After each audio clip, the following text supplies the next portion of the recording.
Let's talk about rules, because there's going to be 3 rules today. The first one, I promise to tell the truth. The second, you have to answer a question for me once this talk is finished. And the last one, they told me I can't move from this red circle. Rules are kind of a funny thing. If you think about it, we have universal rules. These rules are tied to some form of universal truth. These rules have meaning beyond what we can even understand. For example, this reality, as you see it, everything you see runs on the rule of compassion. We have other types of rules. These rules are designed to help society function. They improve society. They may seem silly in some ways, but they do good things, like don't pollute the air, or the water, or the earth. And then we have other types of rules. These rules are arbitrary. These rules have the ability to be changed. These rules can be as simple as don't speed, and sometimes I've been known to speed, or they can be a little bit more sinister, designed to keep people down, to keep them away from something, to give somebody some false sense of superiority over someone else. So let's talk about the rule for you. At the end of this talk, you're going to have to answer the question, what if he's right? Because that's going to have a profound impact on what you do next. You know, as I was preparing for this talk, I had written this nice speech, and I woke up and I said, this isn't right. It seems that no matter what we do in this day and age, it's hard to verify if something or someone is actually telling the truth. So instead, today, I'm going to pledge to tell the truth. Rule number 1. One of the first things I'm going to tell you is that I'm not alone here. You may not see it yet, but I stand here with an army, with everyone who I've met, my family, my friends, sometimes people that have wronged me. I stand here with all the people that have shared wisdom with me. And today I'm going to share that wisdom with you. I'm going to talk about something about where we're headed today. I'm going to talk about a very dark future. It's my job to look and spot trends and see patterns. And what I see right now is an incredibly dark future. A future where we have hyper-nationalism, where we have scarcity, where we have the destruction of the planet. If you don't believe me, just turn on the news. Look at what's happening. This is true. And there's a difference between truth and fact. I may get some of the facts wrong, but my truth will be right. That seems kind of strange. But as a comedian once said, comedians or politicians use the truth to tell a lie. I would replace truth here with fact, whereas comedians use a lie to tell the truth. Facts can change, but truth doesn't. If we look around at what's happening, we see destruction on every part of the globe. We see right now 60 million refugees that have no home, that have no way to fend for themselves. And most of us have no compassion for this. Can you imagine that? Or let me give you something else. Imagine the future in 10 years.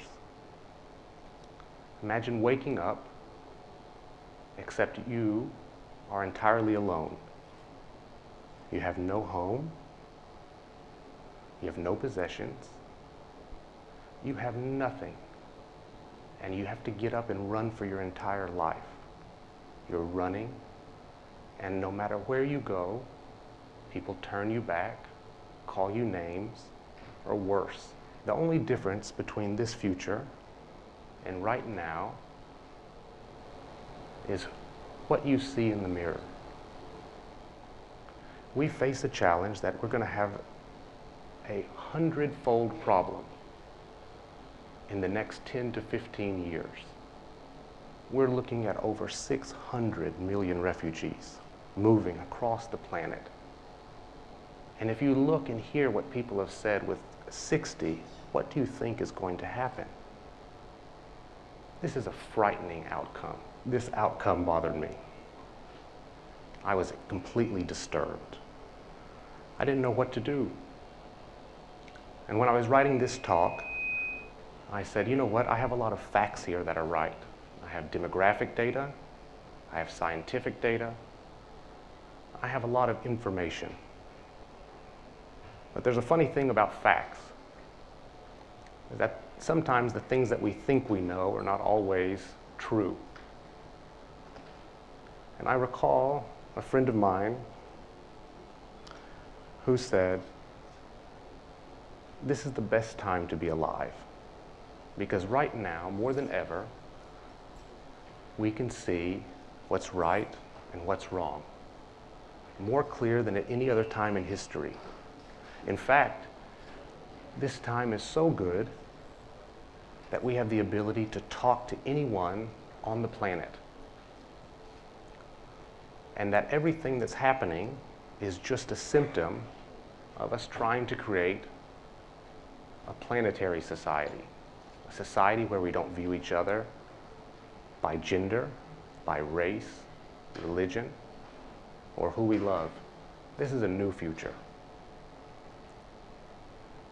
When I bring people here, I thought I would tell some of their stories, because I'm not sure that what I say as an individual actually matters. We live in a time of fake news. And when we live in a time of fake news, it's impossible to tell what is true or what someone is saying is true. So you're going to have to decide that. But I want to let you decide that with some informed consent. So I brought today my mother, who I love very much, who I forgive for anything, and who's a wonderful human, and who taught me that when the sky is too big, you fill it with dreams. I brought today my daughter, who looked up at me one day and said, you know something, you're not really that big. And I said, you're right, honey. Because sometimes having a different lens and having the right lens is more important than your title, your status, your position. Having the ability to see something clearer than anyone else has more impact. You know, I've lived all over the world, and one of the most memorable things that I've read was from a restaurateur in Hong Kong who said, food is the most basic language of love. This happened almost 10 years ago, more than 10 years ago, and I've never forgotten this because of how simple and powerful this lens is. It teaches you so much about how we should take care of each other, what we should do. Are we feeding people in need? Do we make that important? I've brought some other friends today. I brought my father, who gives me the great advice, everything in moderation, including moderation. Today, we face incredible challenges. We face challenges that, if I'm honest, and I've promised that I'd tell the truth today, I don't know if we can solve them. I don't know if it's possible. We have done horrible things to each other. We've done horrible things to this planet. And I'm here today to remind you. I'm here today to remind you of your duty as a caretaker, of your role to take care of people and the planet and your family and that in your community, and that extends beyond where you are today. That extends around the world. I'm here to warn you of what will happen. And I can guarantee you that if we fail to do this, if we fail to remember this, there will be a permanent night on this planet. we have something happening right now on this planet where people are debating the use of weapons that have the potential to kill everyone on Earth. We have war right now that appears to be unending, when we have environmental destruction and fires that are literally burning on almost every continent. So what are we going to do? Well, I had told this sad story to a friend of mine, and he said, "I'm not worried." And I said, "Are you kidding me, man? Have you not been paying attention?" He goes, "I'm not worried." And I said, "Why?" He said, "Because we have 7 billion units of the most easily upgradable technology on the planet. We can solve these problems, but for sure, if we want to solve these problems, if we want to go to Mars, if we want to colonize our solar system and go beyond this planet and take care of this planet, we don't need 500 people working on this problem. We need 5 billion. We need people to learn to work together. So how do we do this? Well, there's a few simple things that I think we can do. But let me tell you why we should do it. My why: I travel all over the world, I work, I'm away from my children and my family who I miss incredibly. But I do this because it's my duty. I do this because I have information. I do this because I'm available and able to solve complex problems. And we need more people to do this. If we want to do this, to really create a new future, we need to work together. The first step is we should eat together. If food is the most basic language of love, how do we sit down and have a conversation over food? How do we eat each other's food? How do we experience each other's culture? How do we learn from each other? How do we listen to each other?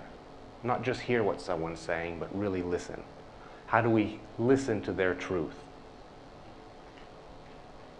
That's the second thing we can do. We should all teach. It doesn't matter what you teach, as long as you're teaching your truth. As long as you're teaching what you know is true. It doesn't matter where you teach it, whether you're in a university. It doesn't matter if you're teaching children, the elderly, people with special needs. It does not matter. As long as you're prepared to teach, you will change the world. There's a Dutch saying that knowledge is the only thing, when divided, multiplies. The last thing, follow some rules, but be willing to break them. When you break rules that strip dignity from someone, when you break rules that don't make sense, you're building a new future. You're creating something new. The idea of innovation, given a long enough time horizon, is a social cause. It's an imperative to disrupt the status quo, the silly rules that are set up by institutions, and do something new. So I said that this reality runs on a fundamental rule of compassion. And I'll tell you something that's absolutely fantastic about innovation. They may seem unrelated, but in the mind they're not. When you are confused for a long enough period of time, this becomes a preceding condition for the eureka moment. And at that moment of eureka, a gamma wave in your brain is produced. Literally, a photon is produced and released. And what they've observed in the brain is that when experienced meditators meditate on compassion, the same gamma wave state is evident. There is an inherent link to solving complex problems, creating a new future, and being compassionate. And before I break a rule today, by walking off this stage, I would like to wish you good luck in this challenge. And I'd like to tell you that where you go, I'm going to stand with you in your army. And I'm going to end with the story of what my oldest son says. When he says it's time to cheers, I said, son, what should we cheers to? And he said, to victory. Thank you very much.